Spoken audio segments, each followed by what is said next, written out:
കരസേനാ മേധാവി എം നരവനെയുടെ പ്രസിദ്ധീകരിക്കാത്ത പുസ്തകത്തിലെ പരാമർശത്തിലും ഇന്ത്യ അമേരിക്ക വ്യാപാര കരാറിലും പാർലമെന്റ് പ്രക്ഷുബ്ധം. കാരവൻ മാഗസീനിലെ ലേഖനം പ്രതിപക്ഷ നേതാവ് രാഹുൽ ഗാന്ധി സഭയിൽ ഇന്നും ഉന്നയിച്ചു. If the issue is about me quoting a magazine which I have authenticated, I am happy not to quote it directly. No problem. But I have to be allowed to speak about it. എന്നാൽ chair രാഹുലിനെ തടഞ്ഞതോടെ പ്രതിപക്ഷം വലിയ പ്രതിഷേധമുയർത്തി. പ്രതിപക്ഷാംഗങ്ങൾ ചെയറിന് നേരെ പേപ്പറുകൾ എറിഞ്ഞു. അംഗങ്ങൾ Lok Sabha secretary ജനറലിന്റെ മേശപ്പുറത്ത് കയറി.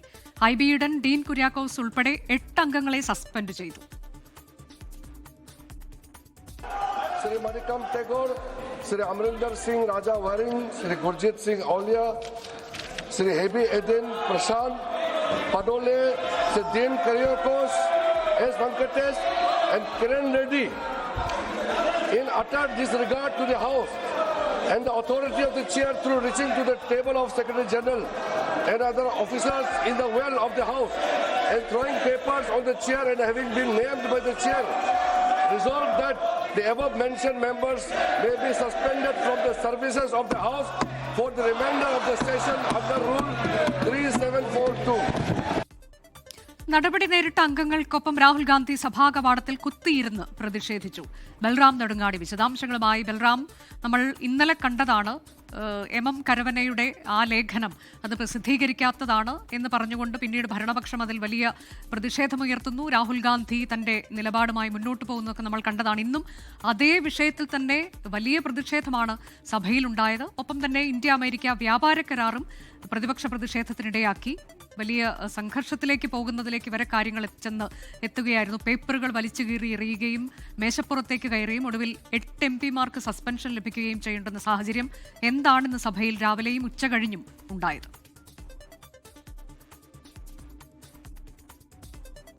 അനുജ, ഇന്നലെ കണ്ടതോ അല്ലെങ്കിൽ അതിനേക്കാൾ ശക്തമായതോ ആയ പ്രതിപക്ഷ പ്രതിഷേധത്തിനാണ് ഇന്ന് ലോക്സഭ സാക്ഷ്യം വഹിച്ചത്. രാവിലെ സഭ സമ്മേളിച്ച ഉടൻ തന്നെ US വ്യാപാര കരാർ ഉന്നയിച്ചുകൊണ്ടാണ് പ്രതിപക്ഷം പ്രതിഷേധിച്ചത്. പ്രതിപക്ഷ പ്രതിഷേധത്തെ തുടർന്ന് 2 തവണ തടസ്സപ്പെട്ട ശേഷം ഉച്ചയ്ക്ക് 2 മണിവരെ ലോക്സഭ പിരിഞ്ഞു.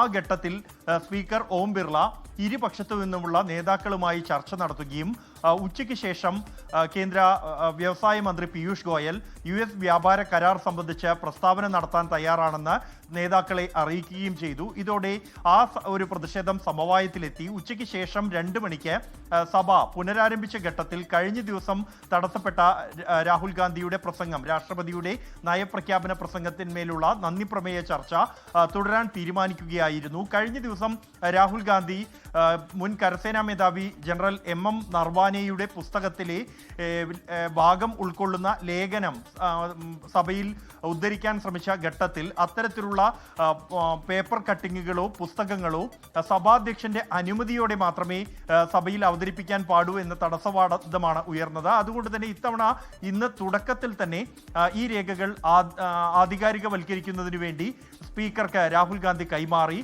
തുടർന്നാണ് അദ്ദേഹം പ്രസംഗം ആരംഭിച്ചത്. എന്നാൽ ആ ഘട്ടത്തിലും പാർലമെന്ററി കാര്യമന്ത്രി കിരൺ റിജിജു തടസ്സവാദവുമായി എഴുന്നേൽക്കുകയായിരുന്നു. ഇന്നലെ സ്പീക്കർ റൂളിംഗ് നൽകിയ അതേ വിഷയം വീണ്ടും ഇന്ന് ഉന്നയിക്കാനാകില്ല എന്നായിരുന്നു അദ്ദേഹത്തിന്റെ തടസ്സവാദം.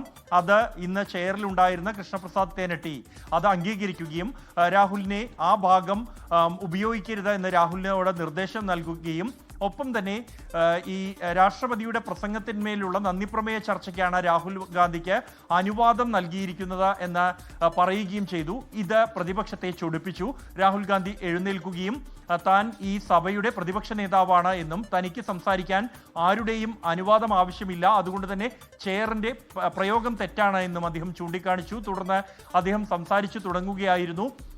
ആ സംസാരിക്കുന്ന ഘട്ടത്തിൽ ആഗോള സാഹചര്യത്തിൽ ചൈനയും US-ഉം തമ്മിലുള്ള സംഘർഷമാണ് ഒരു പ്രധാന വിഷയം എന്ന് അദ്ദേഹം പറയുന്ന ഘട്ടത്തിൽ ഭരണപക്ഷം പ്രതിഷേധവുമായി രംഗത്തെത്തി. ചൈന എന്ന പേര് കേൾക്കുമ്പോൾ തന്നെ ഭരണപക്ഷത്തിന് ഹാലിളകുന്നു എന്ന് പ്രതിപക്ഷം പരിഹസിച്ചു. തുടർന്ന് പിന്നീട് അടുത്ത വാചകം രാഹുൽ പൂർത്തിയാക്കും മുമ്പ് അത് ഇന്ത്യ ചൈന ബന്ധവുമായി ബന്ധപ്പെട്ടാണ് തനിക്കിനി പറയാനുള്ളത് എന്ന് രാഹുൽ പൂർത്തിയാക്കുന്നതിന് മുമ്പ് തന്നെ ഭരണപക്ഷം പ്രതിഷേധവുമായി ചാടി എഴുന്നേൽക്കുകയായിരുന്നു. തുടർന്ന് പ്രതിപക്ഷം രാഹുലിനെ പിന്തുണച്ച് എഴുന്നേറ്റു. അതേസമയം ഈ ബഹളത്തോടെ സ്പീക്കർ രാഹുൽ ഗാന്ധിക്ക് സംസാരിക്കാനുള്ള അവസരം നിഷേധിച്ച് അടുത്ത അംഗത്തെ സംസാരിക്കാനായി ക്ഷണിച്ചതോടെയാണ് സഭാതലം വീണ്ടും പ്രതിഷേധമുഖരിതമായി മാറിയത്. കോൺഗ്രസ് അംഗങ്ങൾ അടക്കമുള്ള പ്രതിപക്ഷ അംഗങ്ങൾ സഭയുടെ നടുത്തളത്തിൽ ഇറങ്ങുകയും ലോക്സഭാ സെക്രട്ടറി ജനറലിന്റെ മേശപ്പുറത്ത് കയറി ചെയറിന് നേരെ പേപ്പറുകൾ കീറിയെറിയുകയുമാണ് ഉണ്ടായത്. ഈ ഒരു നടപടിയാണ് പിന്നീട് അംഗങ്ങൾക്കെതിരായ നടപടിയിലേക്കും വഴിവെച്ചത്.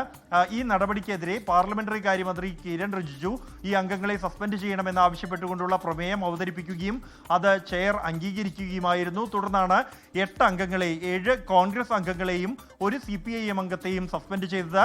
കേരളത്തിൽ നിന്നുള്ള ഹൈബി ഈഡൻ, ഡീൻ കുര്യാക്കോസ്, കൂടാതെ അമരീന്ദർ സിംഗ് രാജ വാറിംഗ്, മാണിക്യം ടാഗോർ, ഗുർജിത് സിംഗ് ഔജ്ല, കിരൺകുമാർ റെഡ്ഡി, പ്രശാന്ത് പട്ടോലെ, കൂടാതെ CPIM അംഗം സു വെങ്കിടേശൻ, മധുര MP ആണ് അദ്ദേഹം. ഈ 8 പേരെയാണ് സസ്പെൻഡ് ചെയ്തിരിക്കുന്നത്. സസ്പെൻഡ് ചെയ്യപ്പെട്ട അംഗങ്ങളോടൊപ്പം രാഹുൽ ഗാന്ധി സഭാ കവാടത്തിൽ പ്രതിഷേധിച്ചു. അതിനുശേഷം സസ്പെൻഡ് ചെയ്യപ്പെട്ട അംഗങ്ങൾ മാധ്യമങ്ങളെ കണ്ടു. ഇന്ന് ഈ പ്രതിഷേധത്തിന് ശേഷം സഭയ്ക്ക് പുറത്തിറങ്ങിയ രാഹുൽ ഗാന്ധി പ്രധാനമന്ത്രി നരേന്ദ്രമോദിക്കെതിരെ ആഞ്ഞടിച്ചു. ഇന്ത്യയിലെ കർഷകരുടെ വിയർപ്പും രക്തവും വിറ്റാണ് പ്രധാനമന്ത്രി ഈ കരാറിൽ ഒപ്പുവെച്ചത് എന്നും ഇന്ത്യൻ താൽപര്യങ്ങൾക്ക് വിരുദ്ധമായി പ്രധാനമന്ത്രി വിട്ടുവീഴ്ച ചെയ്തു എന്നും പ്രധാനമന്ത്രിക്ക് എതിരായ എപ്സ്റ്റീൻ ഫയലുകളും അദാനിക്കെതിരായ കേസും ഉപയോഗിച്ച് സമ്മർദ്ദം ചെലുത്തിയാണ് ഇത്തരത്തിൽ ഈ ഒരു US-ഉമായുള്ള വ്യാപാര കരാർ US യാഥാർത്ഥ്യമാക്കിയത് തുടങ്ങിയ കടുത്ത ആരോപണങ്ങൾ രാഹുൽ ഗാന്ധി ഉന്നയിച്ചിട്ടുണ്ട്.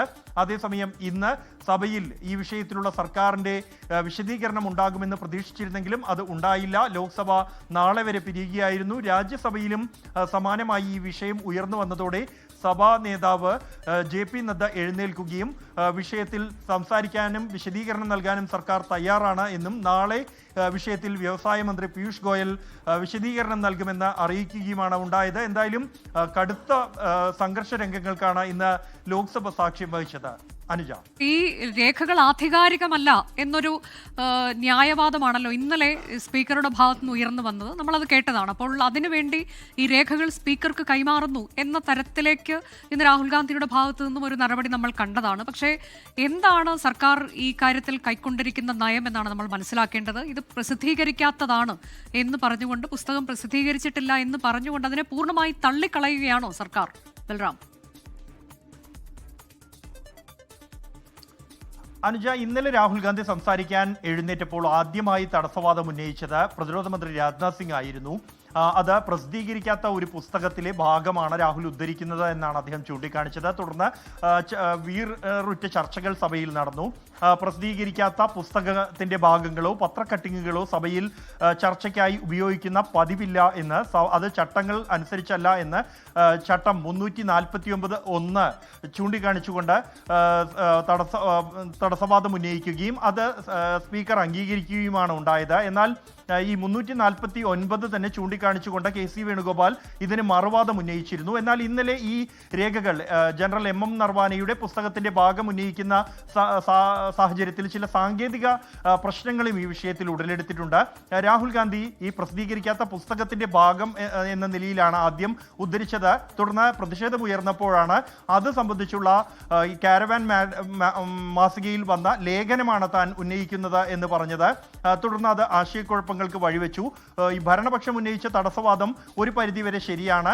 ഇത്തരത്തിൽ പ്രസിദ്ധീകരിക്കാത്ത പുസ്തകത്തിന്റെ ഭാഗങ്ങൾ ചർച്ചയ്ക്ക് എടുക്കാറില്ല.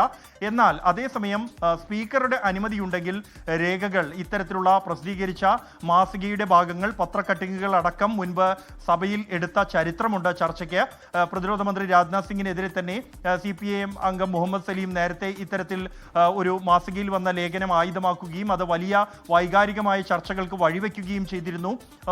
എന്നാൽ രാഹുൽ ഗാന്ധി ഇന്ന് കൃത്യമായി തന്നെ കാരവൻ മാഗസിനിലെ ഭാഗമാണ് ഒതന്റിക്കേറ്റ് ചെയ്യുന്നതിന് വേണ്ടി സ്പീക്കർക്ക് സമർപ്പിച്ചത്. ഒപ്പം തന്നെ കഴിഞ്ഞ ദിവസം ഈ ചർച്ചയ്ക്കിടെ വിവാദമായ മറ്റൊരു വിഷയം എന്നുള്ളത് രാഹുൽ ഗാന്ധി MM നർവാനയുടെ പുസ്തകത്തിലെ ഭാഗം എന്ന നിലയിൽ ആദ്യം ഉദ്ധരിച്ചു തുടങ്ങിയത് ഡോക്ലാം സംഘർഷവുമായി ബന്ധപ്പെട്ട ഭാഗമാണെങ്കിൽ പിന്നീട് അദ്ദേഹം ചൈനീസ് ടാങ്കുകളുടെ കാര്യം പറയുന്നു.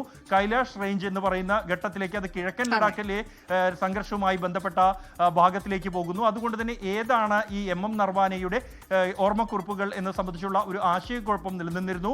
നർവാനെ ആ പുസ്തകത്തിൽ കൃത്യമായി തന്നെ ലഡാക്ക് സംഘർഷവുമായി ബന്ധപ്പെട്ടുള്ള ഭാഗമാണ് ഈ കാരവൻ മാഗസിനിലെ ലേഖനത്തിൽ പ്രസിദ്ധീകരിച്ചിരുന്നത്. അതേസമയം ഈ ഡോക്ലാം സംഘർഷത്തിന്റെ ഘട്ടത്തിൽ നർവാനെ കരസേനാ മേധാവി ആയിരുന്നില്ല എന്നുള്ള സാഹചര്യം ഉൾപ്പെടെ വലിയ തോതിൽ ചർച്ചയാകുന്നുണ്ട്.